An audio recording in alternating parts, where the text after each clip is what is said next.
In the desolate landscape of the 1930s, when the very fabric of America seemed to unravel, industries crumbled and hope itself became a scarce commodity, a peculiar entity defied the odds. Not a titan of industry, nor a political powerhouse, but a football team, the Green Bay Packers. Their survival against the backdrop of the Great Depression wasn't just improbable, it was, in its own way, almost supernatural. A whisper in the wind, a shadow against the encroaching darkness.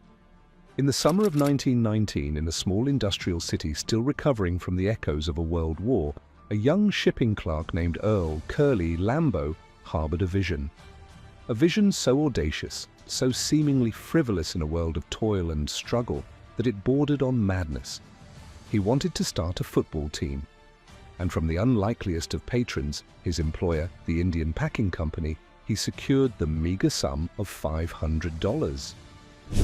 On August 11, 1919, a seed was planted, destined to grow into something far more resilient than anyone could have imagined. The team's name itself, the Packers, was a practical suggestion, linking them directly to the hard-working soul of their city. From their very first game, a crushing 53-0 victory, they announced their arrival with an almost brutal efficiency. Lambeau, a man of relentless drive, was not just their captain and star player, but their coach, their recruiter, their very architect. They dominated, outscoring opponents 565-12 in their inaugural season, a beacon of raw, untamed power in a world yearning for triumph. By 1921, they had joined the American Professional Football Association, soon to be the mighty NFL. This was no small feat for a team from Green Bay, by far the smallest city in the league. But with this step into the professional arena came a new kind of struggle, a constant gnawing battle for financial survival. Money was always tight, a phantom limb aching with every expense. Then, in October 1929, the world fractured. The stock market crashed, unleashing the Great Depression, an economic hurricane that swept across America, leaving ruin in its wake. Millions lost their livelihoods, banks became mausoleums of shattered dreams, and businesses vanished like whispers in the wind. In this new, terrifying reality, professional sports seemed an impossible luxury, a fleeting dream destined to dissipate. Many teams did, but the Green Bay Packers, they were different. They were touched by something else, something resilient, almost spectral. How did a team from a small city, facing the same relentless tide of despair, not only survive, but thrive? The answer lies not in a hidden vault of gold, nor in the cunning of a single mastermind, but in a bond so profound it transcended the very concept of ownership. A bond forged in the crucible of shared hardship, where the fans became the very lifeblood, the beating heart of the team itself. Green Bay, against all odds, possessed a hidden strength. Its economy, built on the seemingly mundane, food production, especially cheese and paper products, offered a strange, almost macabre stability. While other cities withered, Green Bay hummed, its paper mills doubling production, earning it the unglamorous yet vital title of the toilet paper capital of the world. Steady jobs when the world had none. But even this grim stability couldn't ward off every spectre. In 1931, a chilling premonition of doom arrived. A fan fell from the bleachers, leading to a devastating $5,000 lawsuit, a sum equivalent to $80,000 today. The team's insurance company, a casualty of the Depression itself, had vanished. The Packers were on the hook. By 1935, the inevitable arrived. The Green Bay Packers, the pride of Wisconsin, were officially bankrupt, in receivership. The end seemed nigh, a final, mournful whistle in the desolate stadium of their dreams. Yet, from the precipice of extinction, a revolutionary, almost desperate solution emerged. They would sell the team to the community itself. Shares of stock, priced at a mere $5 each, a fortune in those lean years, were offered to fans, with the grim understanding that shareholders must also buy season tickets. It was an enormous gamble, a plea to a populace already stripped bare. But the response was a phenomenon, a collective act of defiance against the encroaching darkness.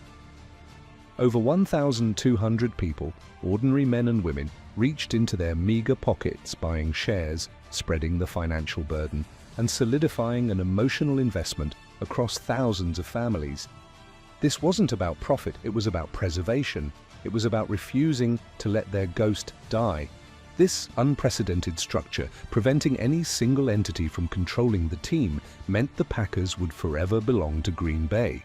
While the NFL would later forbid such public ownership, this unique anomaly became the Packers' salvation, a living testament to the power of collective will. Local business leaders, paper mill executives, city officials, they all understood. Losing the team would be a spiritual death, a final blow to a city already reeling. Support poured in, not just in dollars but in sweat. Volunteers maintained City Stadium, newspapers became pulpits of resilience, and radio waves carried the team's story, a defiant anthem across Wisconsin. The team transcended entertainment. It became proof that their small city, their small community, could stand against the giants, against the very forces of economic oblivion. Even as the community rallied, the team itself made grim sacrifices. Curly Lambeau, the visionary, took a personal pay cut. The roster was trimmed, travel became an exercise in austerity. Yet they were shrewd. Ticket prices remained affordable, a lifeline of escape for families drowning in stress. And they invested wisely, bringing in future legends like Don Hutson, a bargain in a market where talent was cheap, but spirit was priceless. Perhaps the most chilling, most remarkable aspect of this tale is that the Packers didn't just survive, they dominated. Between 1929 and 1931, they claimed 3 consecutive NFL championships, a defiant roar in the face of economic collapse. They added more titles in 1936 and 1939, setting an NFL record with 30 consecutive home games without a loss. Winning teams draw crowds, and crowds, even in the depths of despair, generate revenue. Players like Cal Hubbard, Clark Hinkle, and Johnny Blood became more than athletes. They were symbols of hope, gladiators battling not just opponents, but the very despair of the era. The Packers' survival of the Great Depression forged an unbreakable, almost mystical bond between team and community. The non-profit ownership tested in those dark years became the bedrock of the modern Packers organization. It proved that ordinary people, bound by an extraordinary will, could preserve something sacred for future generations. The fans who bought those $5 shares in 1935 weren't just saving a football team, they were weaving a legacy, a tapestry of resilience that would eventually include multiple Super Bowl championships and one of the most storied franchises in professional sports. A ghost in the machine, indeed, but one that continues to haunt the NFL with its enduring, improbable success. The Green Bay Packers didn't just survive the Great Depression, they used it as a crucible, a launching pad for greatness. What emerged from those dark economic times was something unprecedented, a community-owned team that would become one of the most successful franchises in NFL history. For 8 decades, the Packers would prove that their Depression-era survival was no fluke, building a legacy that combines championship excellence with unbreakable community bonds. As America slowly recovered, the Packers found their next superstar in Don Hutson, a receiver who joined in 1935. Hutson didn't just play, he reinvented the game, pioneering pass patterns still used today. With Hutson, the Packers won championships in 1936, 1939, and 1944, solidifying their early dominance and earning Green Bay the moniker, Titletown.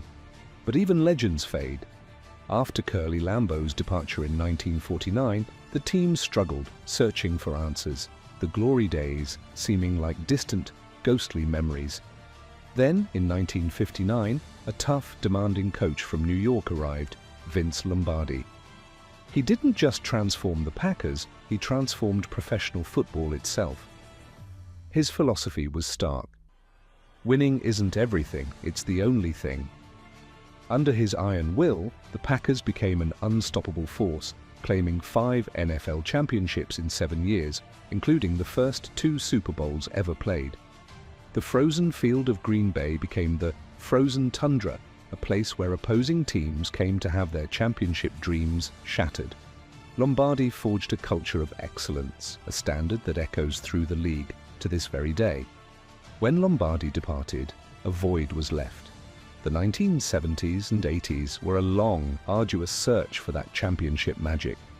Coaches came and went, talented players passed through, but the mountaintop remained elusive.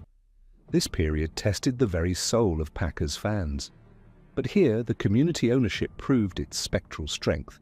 While other teams might have been sold, moved, or dissolved, the Packers remained firmly rooted in Green Bay, supported by thousands of shareholders who saw tough times not as failures, but as temporary trials. They were invested not just financially, but spiritually.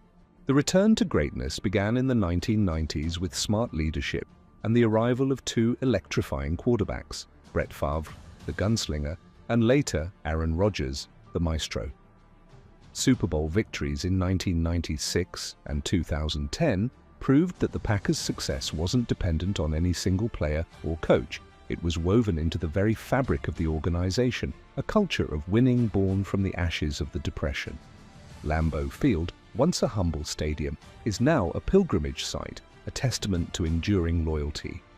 The waiting list for season tickets is legendary, a testament to a bond that transcends mere fandom. The Packers have achieved the Holy Grail, turning an organization into a cult, a shared identity, a living legend. The Green Bay Packers, the team that refused to die, the team owned by its very soul. A ghost in the machine, yes, but a ghost that walks among us, forever a testament to the power of the people.